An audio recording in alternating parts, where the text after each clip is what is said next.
مساء الخير. تتقاطع مختلف الشهادات وتتعاضد كل المعلومات لتؤكد مسؤولية خفر السواحل اليوناني عن انقلاب زورق اللاجئين قبالة السواحل اليونانية قبل 4 أيام. نحو 600 مهاجر من أصل 750 كانوا على متن القارب، إما قضوا نحبهم أو لا زالوا في عداد المفقودين في أكبر فاجعة من هذا النوع منذ عام 2017. سوريون ومصريون وفلسطينيون وباكستانيون حشروا في هذا المركب الذي لا يتجاوز طوله 30 مترا، وزج بهم في عرض البحر انطلاقا من ليبيا. وعند السواحل اليونانية اقتربت منهم دورية اعتقدوا أنها ستقودهم إلى بر الأمان، لكن ما حصل هو العكس، وليتهم لم يروا مركب الدورية ولم ترهم. في البداية أنكرت حكومة أثينا أن تكون الدورية قد احتكت بالقارب، ونقلت عن مسؤولي خفر السواحل أن القارب عندما عاينته الشرطة كان بوضع جيد، بل وأكثر من ذلك ادعت أن من كانوا عليه رفضوا الحصول على أي مساعدة وأصروا على المضي باتجاه إيطاليا. لكن مع تواتر شهادات بعض الناجين وبعد تحرك الصحافة والشارع الغاضب، أقرت البحرية اليونانية بأنها قامت بقطر زورق المهاجرين إلى مركب الدورية لسحبه نحو الشاطئ، لكنها ادعت في الوقت نفسه أن الركاب قاموا بفك الحبال، ما أدى لوقوع الحادثة. بينما تقول رواية الناجين إن الدورية ربطت القارب بمركبتها بالفعل، لكن بعد أن غادرت المكان سفينة سويسرية كانت هناك، قام عناصر الدورية بفك الحبال، ما تسبب بموجة كبيرة ارتدت نحوهم وأغرقت مركبهم. يوجد 1000 سبب لاتهام خفر السواحل اليوناني بتعمد إغراق المركب، كما بات هناك ما يكفي من قرائن لإدانته، وإلا هل كان سيخرج عشرات الآلاف من اليونانيين للتعبير عن غضبهم والتهجم على الشرطة والحكومة لولا قناعتهم بمسؤوليتها عن الحادثة؟ ما هي مصلحة الناجين من الموت في أن يتهموا خفر السواحل اليوناني هكذا كذبا وافتراء وهم العائدون لتوهم من الموت؟ ألم تتسبب هذه المؤسسات اليونانية على مدار السنوات الماضية بعدة حوادث من هذا النوع، فأغرقت مراكب بحرية وأغلقت طرقا برية وقتلت عشرات المهاجرين وأعادت آلافا منهم؟ من الذي منع السباحين ومتطوعي الإنقاذ من الاقتراب من السواحل اليونانية، بل واعتقلتهم وحولتهم إلى المحاكم والقضاء؟ وبالمقابل من الذي شجع من يسمون بصائدي المهاجرين من العنصريين والمتطرفين اليمينيين للنشاط بين الغابات وعلى الممرات الحدودية مع تركيا؟ ألم تتعاقد الشرطة اليونانية والجيش أيضا مع أوباش ومرتزقة من أجل استهداف وترويع وقتل وإغضاب وتعذيب وإغراق ونهب المهاجرين؟ فما الذي يمنع هذه الشرطة وهذا الجيش إذن من إغراق المركب، خاصة أنه لا حسيب ولا رقيب ولا من يسأل أو يهتم، لا من الاتحاد الأوروبي ومحاكمه ولا من الأمم المتحدة ومجالسها ولا من حكومات الدول التي ينتمي إليها الضحايا؟ لا شيء يمنع في الحقيقة من ارتكاب مثل هذه الجريمة. ولئن كان المطلوب تحقيقا شفافا وعادلا للحادثة، فإن المطلوب أيضا متابعة التحقيق حتى لا ينام بالأدراج والكشف عن نتائجه ومحاسبة الجناة. هذه أبسط حقوق الضحايا وذويهم على البشرية. هذا أقل ما يستحقه الذين غامروا بأرواحهم من أجل حياة أفضل وانتظروا أن تمد لهم يد المساعدة الحضارية، ليفاجأوا بأن هذه اليد تغرقهم في قاع البحر. مرحبا بكم إلى تفاصيل.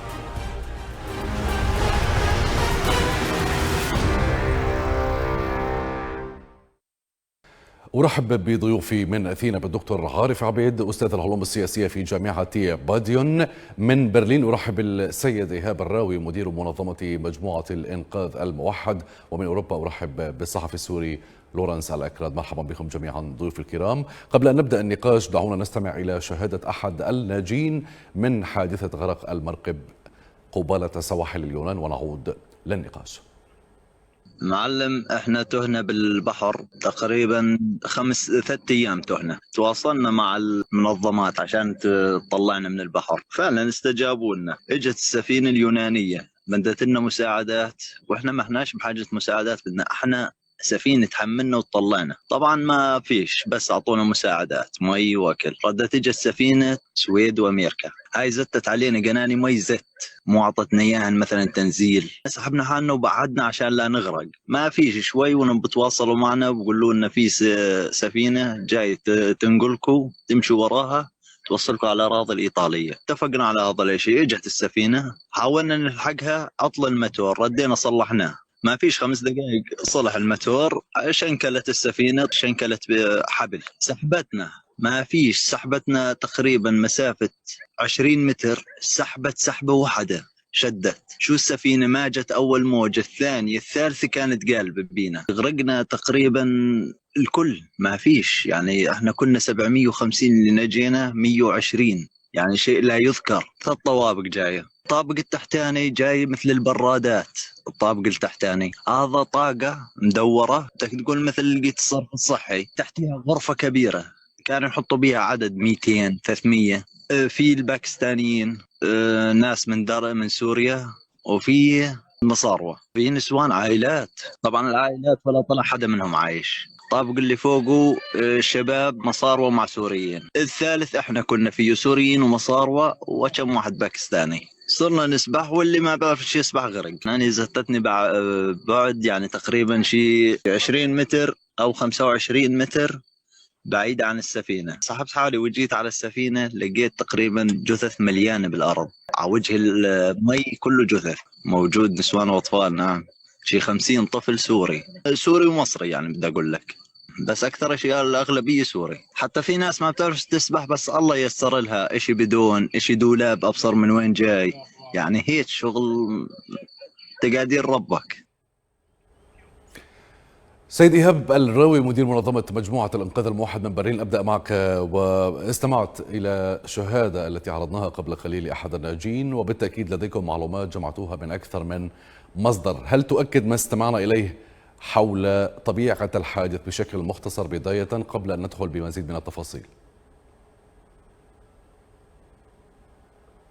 نعم أستاذ، أكد هاي المعلومات حسب الشخص اللي الجواب معه أحد الناجين، أكد نفس المعلومات، وغالبية المعلومات أو غالبية الناجين هم نفس الكلام. نعم. طيب، القصة باختصار إذا ما أردت أن ترويها. وقعت الحادثة الخميس ليلا، القارب لا يتسع ل 750 شخص، ولكن كان موجود على متنه 750 شخص، من ضمنهم نساء وأطفال. تقطعت بهم السبل بالقرب من السواحل اليونانية. ماذا حدث في هذه الأثناء؟ طبعا القارب انطلق من طبرق الليبية. نعم، بشكل سريع لخص لك، احنا حاولنا انه تقصينا حتى وقت صباح اليوم، يعني لعدة ساعات حاولنا انه نصل لمعلومات ابعد واكثر. عرفنا انه القوارب هاي تنطلق فعلا من مصر، فإلى ليبيا، تطلع بطريقة انه سياحة او يعني طريقة قانونية في مصر كصيد او قارب صيد، من ثم تروح الى مصر، الى عفوا ليبيا. طريقة أيضا التجنيد، أنا أتكلم حصرا عن السوريين تم يعني تجنيدهم من لبنان أو من سوريا، فيتم يعني عملية الذهاب إلى ليبيا من الطيران، أما الحريري أو الشام، مطار الشام، من ثم يوصل. لكن المشكلة قبل هاي حتى أنوه عبر قناتكم أنه أكثر من شخص يعني اللي تحدثت معه يتكلم على أنه يتفقوا اوكي بعد ما يصل انه القارئ راح يطلع بعد ممكن يومين او 3 ايام في فندق، من ثم 3 ايام او 4 ينطلق القارئ بهم. لكن المفاجاه عندما يعني يوصل هذا الشخص يتم اتفاقه تجنيدا من قبل مهرب او كذلك، يطير الى ليبيا. بعد ما يصل ليبيا يجد انه الامور لا شيء من الكلام اللي يعني متفقين عليه. وهذا اغلب المهاجرين اللي يعني يسقطوا به، يعني فعلا بعد ما يصل ليبيا يشوف الامر مختلف تماما، مختلف تماما، ما في اي معلومه. يعني يتم نقلهم الى اماكن او كامبات، او مش كامبات، مخازن، نوع من المخازن، مستودعات. يعني. نعم مستودعات. فالامر مختلف. حتى بعضهم يتكلم انه حصل معنا جرب وصار فيهم امور اخرى، يعني اضافه طيب. الى المعامله السيئه اللي يتعاملون بها، ان كانوا من الليبيين، عفوا من السلطات الليبيه او حتى المغربين. نعم. وانطلق القارب من السواحل الليبيه، ماذا حصل بعدها؟ نعم، انطلق القارب بتاريخ 8 شهر الى من قبرص، من ثم كان الاتجاه كان الى ايطاليا. مثل ما سمعت عبر التسجيلات انه هم المساله عم ياخذوا غير اتجاه الشمس كل مره، يعني المهاجرين تبين لهم انه كل شوي انه الشمس تقول من غير مكان، والوقت يتاخر، يعني 4 ايام 5 ايام. فسالوا هذول المسؤولين عن المركب انه انتم وين، ليش لحد الان ما وصلنا؟ قالوا احنا عم نبعد عن الخفر السواحلي الليبي لانه احنا ما متفقين معهم. يعني هاي مو نظاميه او طريقه، يعني ما في اتفاق، هاي طلعت غير اتفاق. فعم نهرب من عندهم حتى لما يمسكونا. فطلع الامر كله كذب، انه هم ما بعرف غلطانين بالاتجاهات او كذلك، ما شافوا نفسهم الا باليوم السادس الا هم قريبين باليونان. العطش انا تكلمت مع الاخ هذا الشخص الناجي، احد الناجين، يقول لي حاله الهلع والعطش يعني لا تصدق فعلا. يقول نفدت المؤن والمياه وما الى ذلك. طيب، بس لو نقطع بشكل اسرع المراحل استاذ ايهاب اذا تسمح لي. نعم. بعد 6 أيام في البحر نفدت المؤن، ماذا حدث بعدها؟ بعد ما نفذت المؤن طلبوا هم المساعدة وقام يضغطوا على المهربين، يعني يضغطوا على المهربين انه يطلبوا انقاذ. انا حسب المعلومات قلت له انه هل انه انتم طلبتوا تروحون على ايطاليا؟ قال احنا بدنا اي جهه تنقذنا، ما بدنا نروح على ايطاليا، نريد يعني راح نموت. تنقذهم من ماذا؟ هل تعطل المركب هنا ام انهم ضاعوا؟ لا، هنا في المناطق اليونانيه او في المنطقه بيلوس، هاي المنطقه وصل السفينه اعطتهم مؤن، اعطتهم مي، فراد ينقلب القارب. بعدها راح، بعد ما اجى الخفر اليوناني او السفينه اللي ذكروها بالتسجيل، سحبتهم، قالت لهم نحن راح نوديكم على ايطاليا. انا ما بعرف كيف ياخذوهم على ايطاليا وهم بهالوضع، لكن هذا اللي حصل. فسحبوا القارب، فيقول يروح يمين وشمال، هل هو متقصد او مو متقصد؟ لكن يقول انا اللي اشوفه انا متقصد، انه بدهم يغرقونا. يعني برايي ما بعرف انا بصراحه. فانقلب القارب، اذا انقلب القارب هنا. اي ماذا فعل بعدها خفر السواحل اليوناني؟ قال بعد تاخروا حتى الى من ربع ساعه الى 20 دقيقه، يلا نزلوا القوارب، يلا نزلوا مؤن الانقاذ وهاي الامور. فهذا الشخص يقول انا ابتعدت من عندهم، ابتعدت لا احد يمسكني ويغرقني. فحاولت انه ابتعد لمشى الى مسافه حتى شافت سفينه يعني عندها، هي سفينه شحن او ما ذلك، يعني حتى يعني عندها خبر انه في عمليه انقاذ بهاي المنطقه، انه تكونوا جاهزين. فيقول انقذوني. بعد ما انقذوني طبعا هو مستخدم، انا حتى سالته، هو مستخدم دولاب. فسالته انا من وين لك هذا الدولاب؟ قال لي انا كان معي دولاب، يعني كان معه دولاب. هذا اللي ساعده انه ينجو بصراحه. يقول انا بعد ما وصلت تعرف 5-6 ايام العطش يعني، وهاي الانهاك اللي حصل عليه. يقول انا بعد ما انقذوني على الطياره فقدت، ما شفت حالي الا بالمشفى. طيب نعم. الى لورنس الأكراد الصحفي السوري من اوروبا، مرحبا بك معنا لورنس. لكي لا نكرر ذات المعلومات، ماذا لديك من جديد؟ لماذا كانت تريد خفر السواحل أو يريد خفر السواحل سحب هذا القارب؟ هل لإعادته أم لجلبه إلى الشواطئ اليونانية أم كما ادعوا إلى إيطاليا؟ يبدو أمر مستبعد جدا. نعم، أسعد الله مساءك ومساء الحضور والضيوف الأكارم. بداية الرحمة لضحايا الحادثة، حادثة الإغراق وليست الإنقاذ. لم يكن هنالك بوادر للإنقاذ منذ البداية.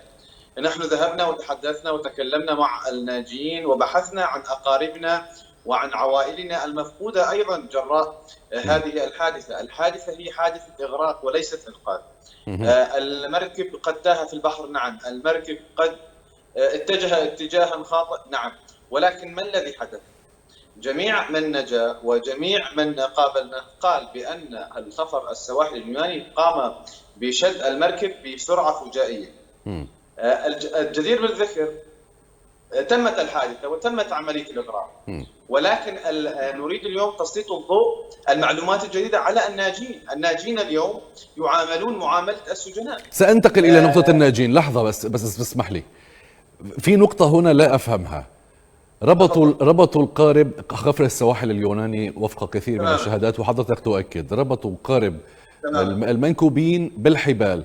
تحرك قاربهم بشكل مفاجئ ما أدى إلى انقلابه. ماذا حدث بعد هذه اللحظة؟ تركوهم ومشوا؟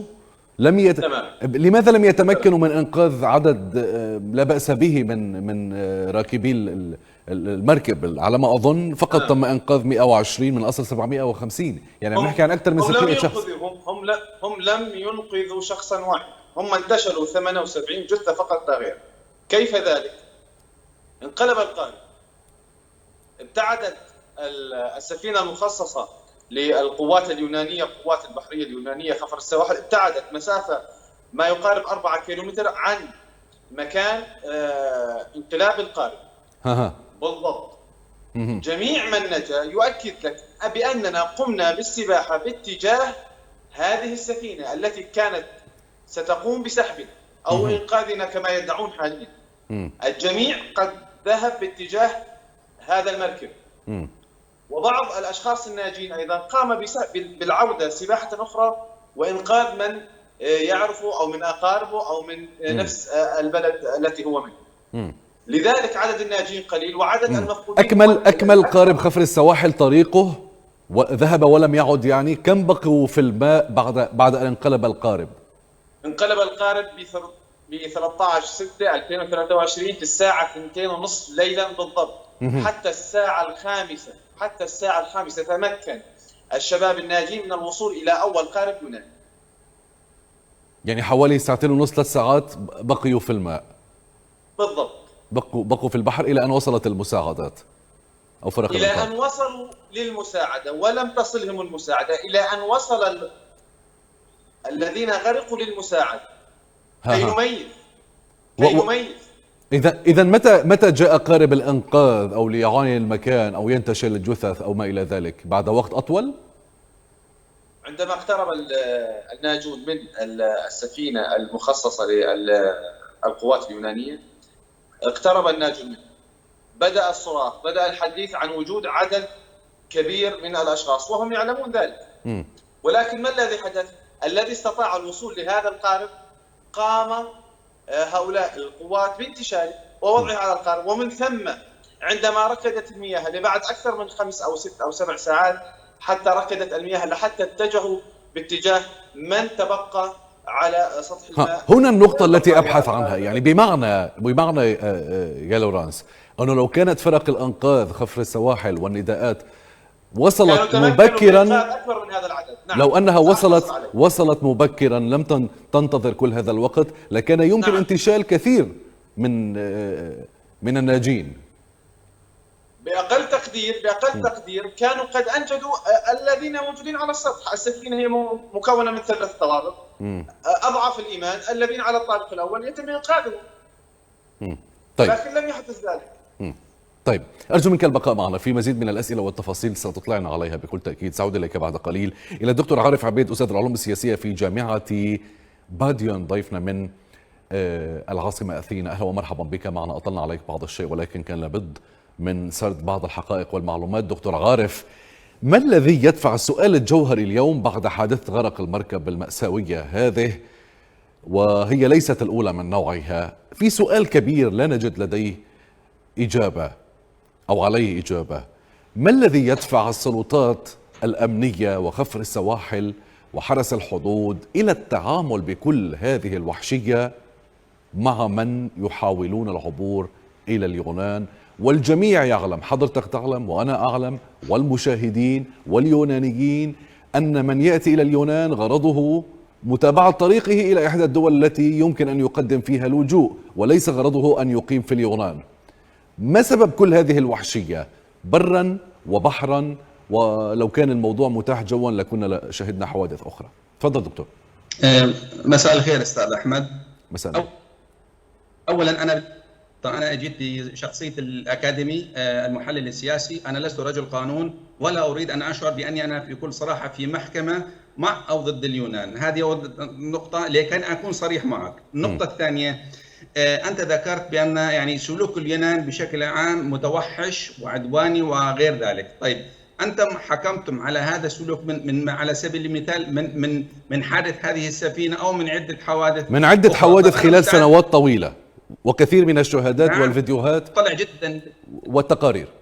نعم أستاذ أحمد، في 2016 اليونان فتحت حدودها للاجئين السوريين، وفي 2016 مليون مواطن سوري عبر اليونان، والحكومة اليونانية قضت على أحلام الكائنات الحية الذين بما يسموه تجار البشر. يعني السوري كان ينطلق من تركيا يصل ألمانيا $1000 واحد، وهذه كانت رغبة حكومة يونانية. إلى اضطرت أوروبا إلى فرض قيود صارمة تجاه اليونان من خلال إغلاق الحدود البرية البلقانية ضد اليونان. ثانيا، أصبح المواطن اليوناني عندما يذهب إلى مطارات بعض الدول الأوروبية مثل ألمانيا يطلب منه جواز سفر، وكأن اليونان لم تكن جزءا من الاتحاد الأوروبي. يعني اليونان عانت الويلات من سلوك الاتحاد الأوروبي لأنها لم تقم بخطوات عديدة. بعد ذلك جاءت حكومة اليومين في 2019 وبدأت بالالتزام 100% بالتعليمات الأوروبية. إذن أصابع الاتهام يجب أن تتجه إلى قيادات الاتحاد الأوروبي. بس يا دكتور عارف، نعم. ضبط الحدود وضبط أمن الاتحاد الأوروبي شيء، وتجاوزات حتى على قوانين الاتحاد الأوروبي وحقوق الإنسان شيء آخر. يعني في الحادثة الأخيرة، بس اسمح لي أكمل السؤال، بس لأكمل السؤال فقط لأكمل السؤال وأعطيك المجال. في حادث غرق المركب هذا قبل 4 أيام، لا كاميرات موجودة، لا تسجيلات لكاميرات المركب الذي اتهم أنه أغرق هذا المركب. شهادات الناجين وذويهم ومنظمات حقوقية تقول بأنه الكل أجمع على أنه ربط القارب المهاجرين غير الشرعيين بحبال، انقلب القارب فتركوهم وأكملوا طريقهم، أي خفر السواحل، وتأخرت فرق الإنقاذ حتى تأتي. ثم لماذا كل هذا التعامل وكأنهم في سجن اليوم ممن أنقذ من هؤلاء المهاجرين غير الشرعيين؟ لماذا تعاملونهم وكأنهم سجناء؟ لا يمكن الحديث لا مع منظمات ولا مع صحفيين ولا مع ذويهم، ووضع مأساوي. يعني هذه كلها إشارات استفهام تقول أنه السلطات، أو توجه أصابع الاتهام إلى السلطات اليونانية بأنها بشكل مباشر عن قصد أو غير قصد مسؤولة عن غرق هذا المركب وهؤلاء الأشخاص. تفضل. أحمد، أنا يعني ذكرت لك، أنا أريد يعني بكل صراحة الحقيقة بكل شفافية، أنا لا مع ولا ضد، ولكن أنت ذكرت ذكرت بأن يعني حدود أوروبا شيء وحدود اليونان شيء آخر. الآن هناك قوات أوروبية، قوات فرونتكس، وهي عبارة عن قوات الملاحة الأوروبية، هي المشرفة بشكل مباشر على الحدود البحرية التركية اليونانية، على الحدود البحرية اليونانية المصرية. هذه القوات هي أوروبية بحتة، وتساهم فيها يعني من دول أوروبا، منها ال10 دول التي دخلت الاتحاد الأوروبي مثل بلغاريا، كرواتيا، سلوفانيا. هذه الدول بكل صراحة تمت ملاحظة بأن كل من يساهم من هذه الدول بقوة فرونتكس الأوروبية يتصف بالقساوة. يعني على سبيل الألمان ليس لديهم أي حاجة، بس لم نسمع مثل هيك تصريح. يعني كان أولى بالسلطات اليونانية أن تقول لسنا من اقترب من القارب ولا شيء. الإعلام الآن تجاه اليونان هناك بكل صراحة يعني توجيه اتهامات مباشرة وإصدار حتى أحكام، وهذا باعتقادي شيء خاطئ. علينا أن يعني التحلي بالصبر والمسؤولية. الشاهد الكريم يعني أنا أتمنى له بطولة العمر والرحمة على جميع من توفي في هذا القارب، قال بأن عندما حاول المركب اليوناني الملاحي، طبعا هذا المركب الملاحي ما هي قدرته على استيعاب أناس، قارب للاجئين يعني على ظهر حوالي 700 إنسان، وقدرة هذا القارب حوالي 250 بأكبر حالة 300 شخص.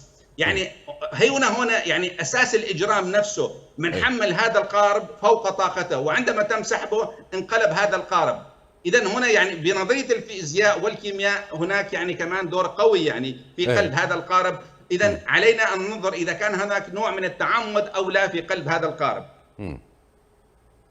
إذا أستاذ أحمد يعني أنا الموضوع هذا حساس جدا. ليست المشكلة القارب الآن، المشكلة ما بعد القارب والمشكلة ما قبل القارب. هذه المشكلة لن تحل، لذلك لابد من تحليلها بكل أمانة ومصداقية. لها أبعاد سياسية، لها أبعاد أمنية. اليونان عندما تكون قاسية بسبب قدوم الحكومة اليمينية منذ عام 2019، نعم هناك تغيير جذري بالسياسة الحكومية اليونانية. تم بناء 150 كيلومتر على الحدود التركية كجدار فاصل بين البلدين لمنع. إضافة لذلك تم تغيير التشريعات اليونانية، ولذلك يعني القبطان المجرم في هذه السفينة يعرف جيدا بأنه إذا تم القبض عليه من قبل السلطات اليونانية عرفيا 20 سنة سجنه أقل شيء. ولذلك يعني كمان هناك تلاعب من القبطان. وهناك يا أستاذ أحمد تسجيلات صوتية ومرئية بين خفر السواحل اليوناني وقيادة القارب. يعني لا يمكن ل700 شخص أن يكونوا كلهم جميعهم بجانب القبطان. هنا مسجلة الملاحة البحرية اليونانية. مع ذلك هناك ما زالت إشارات استفهام حول طريقة التعامل، حول التأخر في إنقاذ هؤلاء وحول حبسهم. لماذا هم اليوم قيد الاعتقال؟ لا يمكن لهم أن يتحدثوا مع أحد ولا أن يلتقوا بأحد. هذه يعني أسئلة تثير الشكوك. نعم سأجيبك أستاذ أحمد. المنطقة التي غرق فيها القارب تبعد حوالي 80 ميل بحري. تصور أستاذ يعني 800 الميل 1600 متر. كم الزمن بحاجة لوصول القوارب اليونانية لنجاة وإنقاذ مئات البشر؟ نقطة مهمة جدا. يعني القارب لم ينقرب في المياه الإقليمية اليونانية. نحن نتحدث عن منطقة اقتصادية خالصة تبعد عن منطقة بولوبونيز المورا باللغة العربية 80 ميل بحري. يعني هذا بكل صراحة بلغة المنطق بحاجة إلى وقت لوصول القارب. تم إنقاذ 104 شخص حتى هذه اللحظة. طبعا أستاذ أحمد اليونان يعني لديها الآن ضغوطات أوروبية قوية جدا. ولهذا السبب أنت كما قلت يعني هناك يعني تشريعات يونانية قاسية في موضوع اللجوء. طيب ابقى معنا دكتور عارف، سأعود إليك بعد قليل إذا بتسمح دكتور ثانية بس أستاذ أحمد. سأعود إليك بكل تأكيد، سأعود إليك. نعم. من جديد أستاذ إيهاب الراوي. الدكتور عارف يقول أنا لا أدافع ولا أبرر، ولكن يعني الأمور تحتاج إلى تروي، تحتاج إلى تحقيقات. قد يكون الموضوع هو بسبب بعد المسافة بين الشاطئ وبين القارب المنكوب وما إلى ذلك من أسباب. تعليقك بداية قبل أن أسألك مزيد من التفاصيل. أنا أحترم أستاذ أحمد، أحترم وجهة نظر الأخ، لكن مسافة القارب هم عندهم معلومات قبل يوم. عندهم معلومات كامله عن القارب قبل يوم، قبل ما يغرق بيوم. ما اعتقد في مبرر. ولم يتحركوا. ما تم انقاذهم يعني. ممكن كانوا قريبين او على مسافه وهاي، لكن ما نقذوهم. هذا النقطه المهمه، انه ما تم انقاذهم من اول ما وصلهم النداء ويعرفون فيه. يعني هاي النقطه اساسيه. النقطه الثانيه، عندما اشوف انت كخفر سواحل، اني والله العظيم ما انا انسان مستقل، ما عندي اي كره او مسائل اخرى ضد اليونان، بالعكس. جميل. قوانين البحار والانقاذ، ان كان لديك معلومات، ماذا تقول في مثل هكذا حالات؟ يعني انت كخفر تشوف هذا العدد الهائل، 800 شخص على قارب، وقارب متهالك وناس متعبين لعده ايام. هذا باي لحظه وتشوفه مو مستقر، كيف تاخر انقاذه؟ يعني هنا في احد التصريحات قالوا انه السلطات اليونانيه لا يمكن لها يعني ان تتصرف طالما انه في علم مرفوع على القارب، يعني معامله مختلفه تكون عن القارب الذي لا يحمل علم، عن مدى الخطر الذي يواجه هذا القارب او ما الى ذلك. هذا عذر مقبول برايك؟ لا ابدا على الاطلاق. اخ احمد، انا من اكثر الاشخاص متابعين للوضع وعلى الانتهاكات. انا اقرب شخص قريب على الانتهاكات اللي تحصل في اليونان. يعني الحادثه قبل ما تحصل اعرف شنو كان ممكن السبب، لكن ما اقدر اكد، لكن اعتقد انه كذا وكذا وكذا. وبالفعل يعني هي لازم، يعني بالتأكيد لازم يكون هناك تحقيق بكل الأحوال. لازم يكون هناك تحقيق، لكن هناك تقصير واضح. قبل يوم ليش ما أنقذتهم؟ إذا كان علم مو علم، لكن أنتم عندكم علم إنه هذا قارب مهاجرين وجاي بطريقة غير نظامية.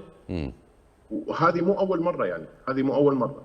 بس حبيت أبين لك نقطة، إنه بتحديث سريع إنه ارتفع عدد الجثث إلى 80 جثة. تم العثور حسب ما أعلن خفر سواحل اليوناني إلى العثور على جثتين. هذا غريب بنفس الوقت، يعني 500 شخص وين كانوا؟ يعني هم من رجلين يعني. أما المعلومات هي نفسها، يعني ما في أي الناجين هم نفس العدد، والمختفين فقط إنه شخصين تم العثور عليهم. بما أنك في برلين، يخطر ببالي سؤال يا أستاذ إيهاب: لماذا لم نسمع ردة فعل من الأوروبيين؟ وكأنه تشعر وكأنه الأوروبيين طالما أن الغاية هي تقليل تدفق المهاجرين غير الشرعيين إلى بلدانهم، وطالما أن أيديهم هم غير ملطخة بالدماء، فليفعل اليونانيون ما يفعلون، لا شأن لنا، ونغض الطرف بالمقابل أو نتماهى مع سياسة اليونان. هل هذا هو الواقع في دول الاتحاد الأوروبي في التعامل مع قضية اللاجئين؟ والله إذا تجي للحقيقة هذا اللي أنا التمسته صراحة. يعني ما معقول على إنسان وصور والإعلام وننشر تقارير أنه ما تعرف هاي الانتهاكات اللي تصير على الحدود. بصراحة ما شفنا تغير صراحة. يعني لا الإعلام يتعاطى في أوروبا، يتعاطى مع الموضوع بجدية؟ ما في تعاطي فعلا. لا في الحادثة الأخيرة أقصد. حتى الآن الإعلام مكثف صار كرأي عام بأوروبا، لكن راح حاليا احنا في بداية المطاف. لازم يكون في تحقيقات.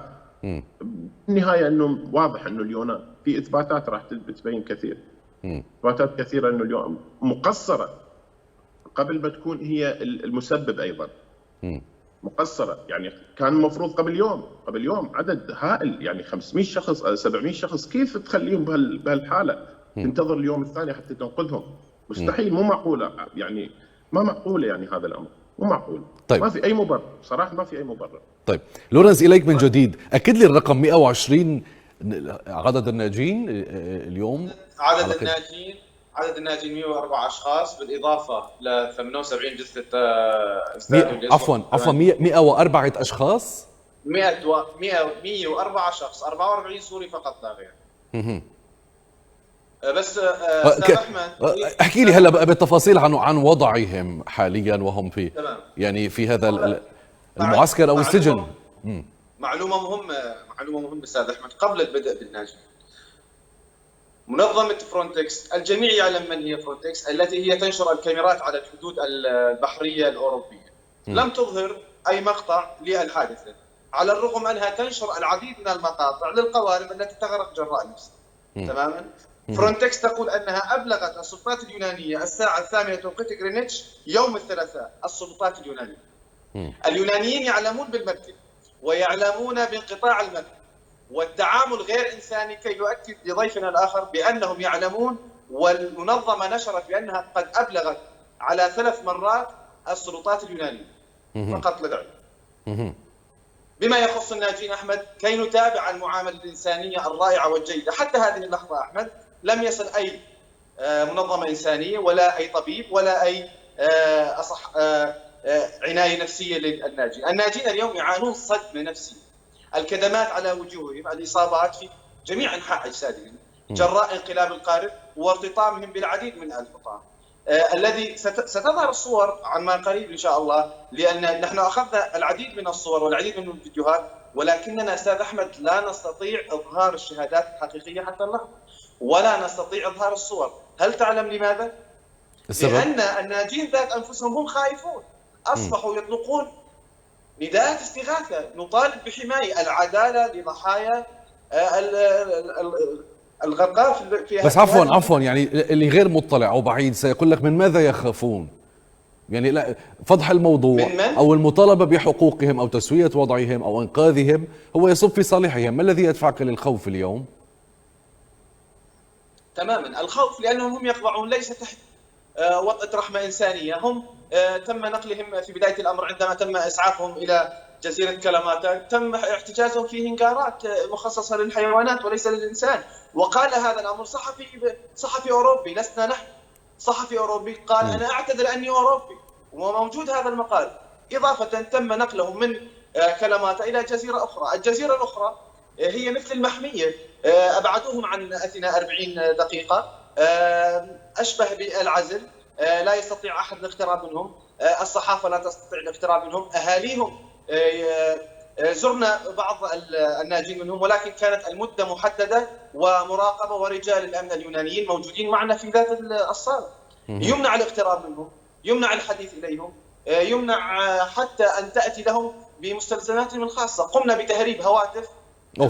هذا كله يثير الاستغراب ويضع إشارة استفهام كبيرة أنه لماذا كل هذه الإجراءات؟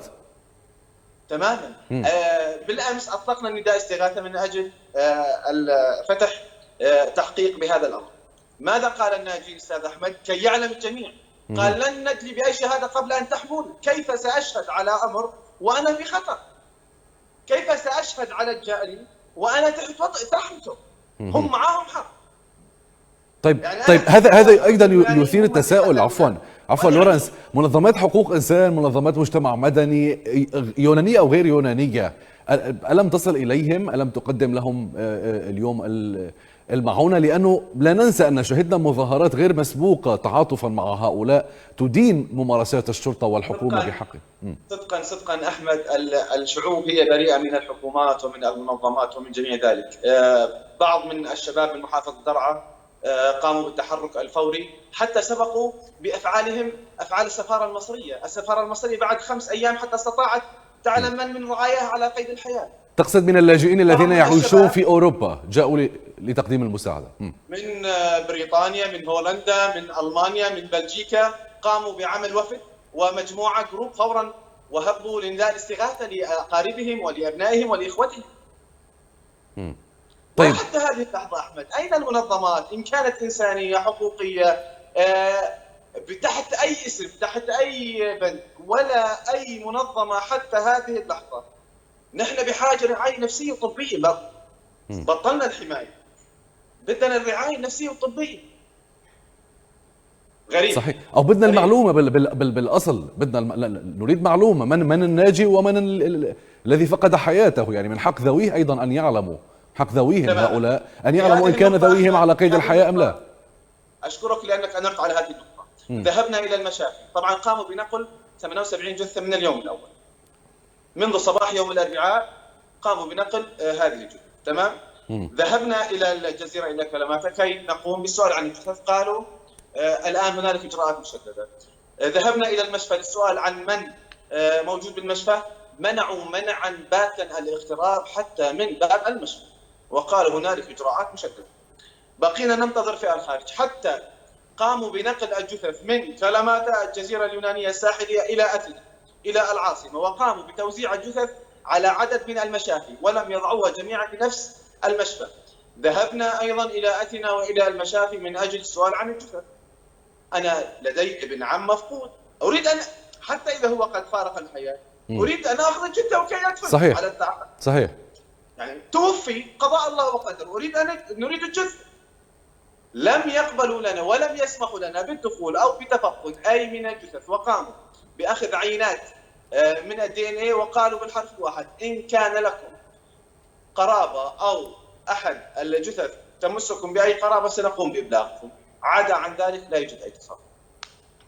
أمر مؤسف. إذن أحمد، تكتم أمني إعلامي سياسي إنساني طبي نفسي على الحادثة بشكل غريب ولم يحدث قبل هذه المرة. هل لديك معلومات عن القادم؟ هل هنالك بوادر للتأثير على المقررات الأوروبية، على مؤتمر بروكسل الحالي، على ما يطلق قبل العام 2024 من قرارات الاتحاد الأوروبي الجديدة؟ لا نعلم. لديك أي تصور أو معلومات ولو كانت مبدئية عن مصير اليوم الناجين الموجودين في هذه الجزيرة اليونانية؟ والله بدأنا بالتخوف جراء هذا التشديد، بدأنا بالشعور بالخوف على أبنائنا وعلى أقاربنا. نحن في محافظة درعا كان العدد الأكبر من السوريين المتواجدين على هذا القارب، ولدينا الحمد لله عدد أيضا من الناجين. اليوم هم مجهولي المصير، كما أصبحوا مجهولي المصير كما الذين فقدوا. هم اليوم متساويين بالاسم، مجهولي المصير، رغم أنهم على قيد الحياة ولكنهم مجهولي المصير. هم يطالبون اليوم بحماية دولية من القضاء اليوناني، من الأمن اليوناني، من الإعلام اليوناني. اليوم الشعب اليوناني يناصر الناجين أكثر من باقي المنظمات والهيئات والحكومات. الشعب اليوناني. طيب لوران، سؤال أخير بس لأنه بلش يدهمنا الوقت. نعلم أنه الجنسيات كانت جنسيات المهاجرين سواء الضحايا أو الناجين هي سورية مصرية وباكستانية وفلسطينية. تمام. طيب السوريين ما لهم ظهر اليوم ولا أحد يطالب بهم ولا بحقوقهم. ماذا عن مصر؟ ماذا عن فلسطين؟ ماذا عن باكستان؟ الفلسطينيين يعني هم شملوا أيضا مع السوريين، لهم رب العالمين. مفهوم. المصريين أثناء تواجدنا هنالك كان هنالك حالة من الغليان بالنسبة للرعايا وللمواطنين المصريين، وهم لديهم شجاعة أكبر ربما، وقاموا أيضا بالاستشاطة غضبا على وسائل التواصل بالهجوم على السفارة المصرية أو حتى على الرئيس المصري، وقاموا ببث العديد من الفيديوهات على كافة المنصات. حتى استجابت السفارة المصرية فورا استنكارا طبعا لعدم تحرك السلطات المصرية من أجل أبناء بلدهم. تحركت لو متأخرا، ولكنها تحركت بعد 5 أيام، ولكنها تحركت. طيب. وأفصحت عن مصير الجثث، وأفصحت عن مصير الناجين. إلا نحن حتى هذه اللحظة لا يوجد أي تفسير أو أي معرفة لأي مصير من الناجين وحتى الجثث وحتى المفقودين، جميعهم مجهولين المصير، حتى جميعهم. دكتور عارف، أعود إليك من جديد. إذن ترى أنه إشارات الاستفهام كثيرة هنا ولا نجد إجابات منطقية لما حصل. المطلوب اليوم معرفة مصير هؤلاء، المطلوب اليوم استلام الجثث، المطلوب اليوم تحقيق وعدالة، المطلوب اليوم ضمان عدم تكرار مثل هكذا حوادث مأساوية. هل تتوقع أن السلطات اليونانية ستتعامل بجدية مع هذا الملف؟ أستاذ أحمد، أولا فيما يخص موضوع المسؤولية يعني بكل صراحة هناك حلقة كبيرة من المسؤولية. يعني النظام الذي أخرجهم من بلادهم هو مسؤول، جماعة المعارضة السورية التي كانت يجب أن تمثل السوريين لأن لم تكن هناك بحق. صحيح. شبكة التهريب مسؤولة، الاتحاد الأوروبي مسؤول، وكذلك هناك مسؤولية على اليونان. نحن نتحدث فقط عن اليونان بما أنه سأكمل أستاذ دقيقة لو سمحت. حفتر المارشال حفتر عليه مسؤولية كبيرة، لأنه يجب أن يقاضى، لأن هذه السفينة خرجت من طبرق وحفتر مسؤول عن طبرق. أخيرا فيما يخص الطرف الأخير من هذه الحلقة، فيما يخص مجال المسؤولية، اليونان هي البلد الوحيدة التي يمكن أن تحاسب. أعطيك السنة الماضية بتاريخ 8 حزيران 2022 صدر قرار من المحكمة الأوروبية بإدانة اليونان وتعويض لاجئين سوريين بسبب قلب قارب غرق فيه 13 شخصا. يعني هذا القرار أصبح تطبيق عرفي. اليونان الآن إذا كل ما تبقى، يعني كل ما هو على قيد الحياة ذهب قضائيا إلى المحكمة الأوروبية تجاه اليونان ستحاسب. يعني لا يمكن لليونان أن تبقى كأي نظام يعني من أنظمة الشرق الأوسط بدون حساب. ولذلك يا أستاذ المحكمة الأوروبية أعلى في مجال السلطة من الدستور اليوناني والمحكمة الدستورية العليا. ولذلك أنا لا أخاف على هذا الموضوع، وأدعو جميع الضحايا يعني وأهالي الضحايا باللجوء قضائيا إلى المحكمة الأوروبية على الأقل لطلب اعتذار والحصول على تعويضات. ماذا تنصح ذوي الضحايا بأن يتوجهوا إلى المحكمة الأوروبية؟ أولا عدم التسامح، اثنين اللجوء إلى المحكمة الأوروبية لسببين: أولا الاعتذار الرسمي من الحكومة اليونانية، طبعا إذا كان هناك مسؤوليات مقرر تحت هذا الشرط، والثاني طلب تعويضات مادية. ولكن لأختم، مسألة اللجوء لن تحل بغرق هذه السفينة. مسألة اللجوء إذا لم يحل الملف السوري والقضايا يعني ما يحدث في سوريا لن تحل مسألة اللجوء بكل صراحة. يعني سنرى ضحايا أخرى وسنرى سفن أخرى تغرق. الاتحاد الأوروبي كدول ومنظمة الأمم المتحدة الفساد فيها وصل حتى النخاع الشوكي. إذن لابد من توحيد جهود السوريين الذين يعيشون الآن في الاتحاد الأوروبي من أجل اللجوء قضائيا وبناء يعني آليات تسمح لهم بمفاوضة دول الاتحاد الأوروبي، أو على الأقل التفاوض معهم من أجل مستقبل كل فقير لاجئ سوري يأتي إلى دول الاتحاد الأوروبي. طيب أستاذ إيهاب الراوي، عندي سؤال بس قبل أن يفوتنا. علمت أنه أحد الناجين، لا يمكن أنه طبعا لا أذكر أسماء ولا بناء على طلبهم، أحد الناجين اليوم مهدد بالترحيل. لا أعرف السبب. لديك أي معلومات عن الموضوع؟ مهدد بالترحيل إلى سوريا، بالإعادة إلى سوريا. بصراحة ما عندي معلومات حول إذا كان في هناك ترحيل، لكن ما أعتقد، يعني ما بعرف. لورنس ذات السؤال، لديك أي معلومات؟ نعم أستاذ أحمد، معلومات بالتشديد، وهنالك معلومات عن بعض الأشخاص من الناجين الذين هم رفضوا السياسة القمعية أو سياسة التشديد وتضييق الحصار على الناجين في التحقيق وفي المعاملة. فتم فرز بعض من هؤلاء الناجين من 2 إلى 3، وتم معاملتهم بشكل مغاير عن الناجين الآخرين، وواحد منهم على الأقل هو مهدد بالترحيل إن باتجاه بشكل مغاير، يعني أسوأ. نعم، بشكل أسوأ. وكيف يعني هيك سيرسلونه كيف إلى سوريا؟ هذه الرسالة هو الشخص حملنا إياه، قال لا أعلم لما يعاملونني هكذا. اليوم لم يقدموا له ما قدموا لزملائه الناجين، اليوم يعاملونه غير طبعا معه كمان شخصين آخرين يقومون بتمييزهم عن الآخرين. طيب في نقطة أيضا أغفلناها، الغذاء والدواء شو وضعه كمان يا لورانس؟ عم يوصل بشكل وجبة واحدة في اليوم، بما أنه مشان نحكي عن الإنسانية مشان الأستاذ عادل، وجبة واحدة في اليوم. الدواء أو الرعاية الطبية حتى اللحظة لا توجد. طيب لنختتم الحلقة بالأرقام، إذا ما هو المؤكد حتى الآن؟ أعداد السوريين، أعداد الناجين منهم 44 سوري بالمجمل فقط لا غير. من أصل 700 السوريين يفوق 200 شخص السوريين بشكل عام. مع الأسف. على كل الأحوال، حمدا لله على سلامة الناجين وتعازينا الحارة لكم. ولذوي كل الضحايا رحمهم الله في هذا الحادث المأساوي. شكرا جزيلا لورنس الإكراد الصحفي السوري من أوروبا. شكرا أستاذ الدكتور عارف عبيد أستاذ العلوم السياسية في جامعة باديوم من أثينا. شكرا أستاذ إيهاب الراوي مدير منظمة مجموعة الإنقاذ الموحد ضيفنا من برلين. الشكر الأكبر لكم مشاهدينا على طيب المتابعة. ألقاكم غدا إن شاء الله في حلقة جديدة وتفاصيل جديدة. إلى اللقاء.